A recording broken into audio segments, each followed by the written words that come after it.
Halo semuanya, bertemu lagi di channel Kang Karta Official, channel wisata terlengkap yang akan membahas info seputar wisata, mulai dari wisata sejarah sampai wisata terpopuler.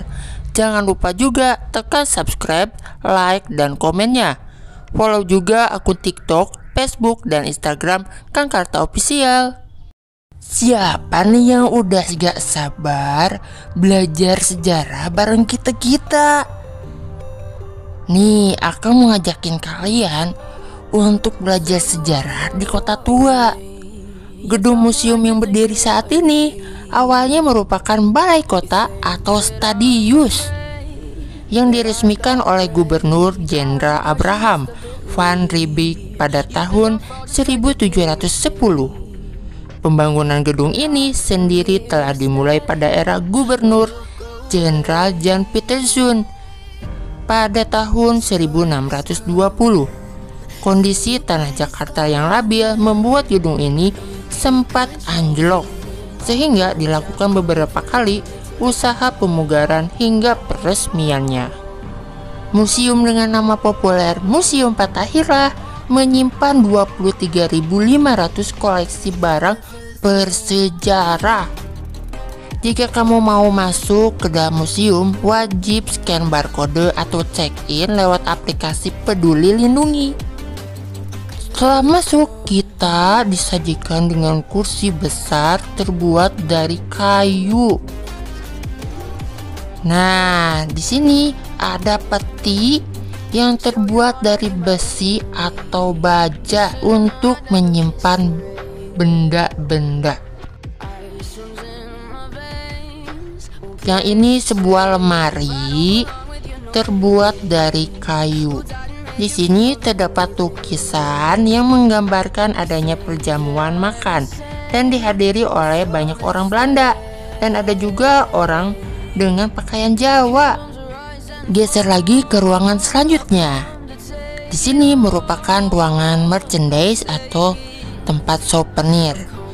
Souvenir kerajinan Betawi dari tas, kain, maupun baju sekalipun ada di sini.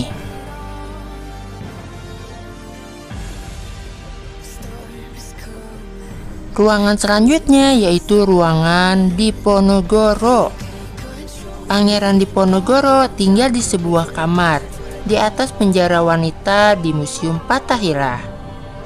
Kamar itu awalnya adalah kamar kepala penjara atau sipis warning di stadius yang harus dikosongkan jika ada tahanan politik berstatus tinggi seperti Pangeran Diponegoro. Sampai saat ini, kamar Pangeran Diponegoro dibuka untuk umum. Di dalam ruangan pangeran ada lukisan-lukisan yang berhubungan dengannya. Ada lukisan saat ditangkap oleh Jenderal Hendrik Marcus de Cook karya Raden Saleh yang dibuat pada tahun 1875. Dipan kayu beralaskan daun pandan dengan kelambu berada di sudut sebuah ruangan Museum Fathahillah. Di sebelahnya ada kursi dan meja dengan lubang tempat meludah sirih pinang. Ada juga kandang burung serta payung-payung khas kerajaan. Ada pula sketsa lukisan Diponegoro yang dilukis oleh Adrianus Johannes Beek yang aslinya disimpan di Rijksmuseum Belanda. Selain lukisan, di sini juga ada buku, kaset jadul, dan surat-surat yang ditempel di dinding. Di ruang sebelahnya, kamar Pangeran Diponegoro, ada koleksi lain seperti peta perjalanan Diponegoro dari ditangkap hingga dibuang ke Manado dan Makassar.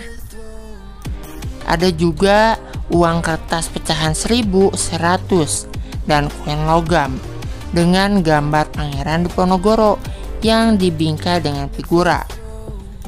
Ada juga peta Perang Jawa dan kisah dari Diponegoro.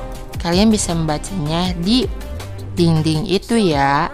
Selain itu ada juga Batik Company. Geser lagi ke ruangan selanjutnya, yaitu ruangan sistem kepercayaan Tarumanegara. Tinggalan dari masa Tarumanegara memperlihatkan masa-masa awal masuknya pengaruh agama Hindu dan Buddha dari India. Tinggalan bercorak Hindu ditemukan di Jakarta berupa arca-arca Hindu, dan juga ditemukan juga 2 sisa candi Hindu di Cibuaya. Prasasti ini merupakan satu-satunya prasasti Taruma yang ditemukan di pantai utara Jawa Barat. Penemuan prasasti Tugu ini turut menguatkan kisah sejarah bahwa Jakarta di masa lalu merupakan bagian dari kerajaan tertua dan sangat berpengaruh, yaitu Tarumanegara, sebelum kemudian berganti menjadi kerajaan Sunda. Masa bercocok tanam ditandai dengan munculnya kemampuan bercocok tanam dan menjinakkan binatang, yang menyebabkan manusia mulai menetap di perkampungan. Dari segi teknologi, muncul kemampuan mengupam atau mengasah alat-alat batu dan membuat gerabah sederhana.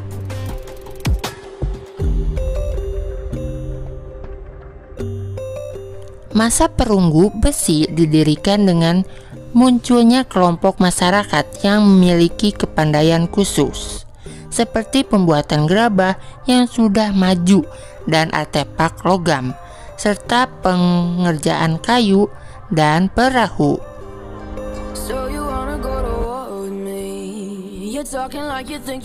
Ruangan yang ini menceritakan peninggalan arkeologi yang ditemukan di Jakarta.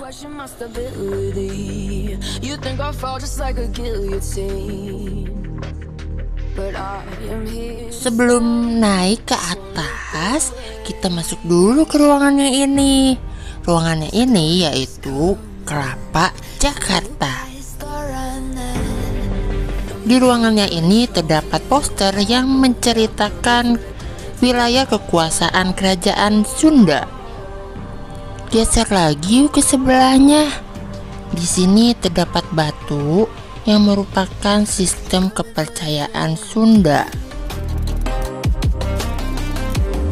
Nah, kalau di sini terdapat sebuah patung berbentuk singa.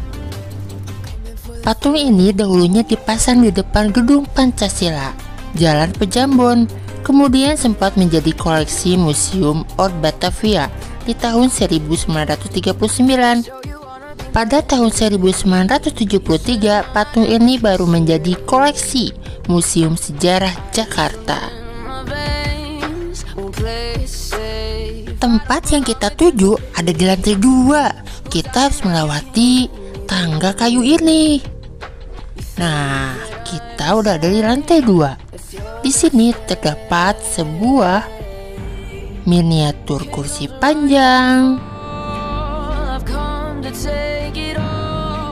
miniatur kursi, kotak penyimpanan, wadah timbangan beras, alat ukur bahan bangunan, batu timbangan, alat ukur bata, alat ukur genteng. Terdapat juga uang logam atau koin Belanda. Nah, ini adalah koin Belanda ya. Ini juga sama koin Belanda. Nah, ada juga uang masa kependudukan Jepang dan uang masa kemerdekaan, yang itu adalah lukisan. Perjalanan kita belum berakhir. Kita masih lanjut di Museum Fathahillah. Next part 2 ya.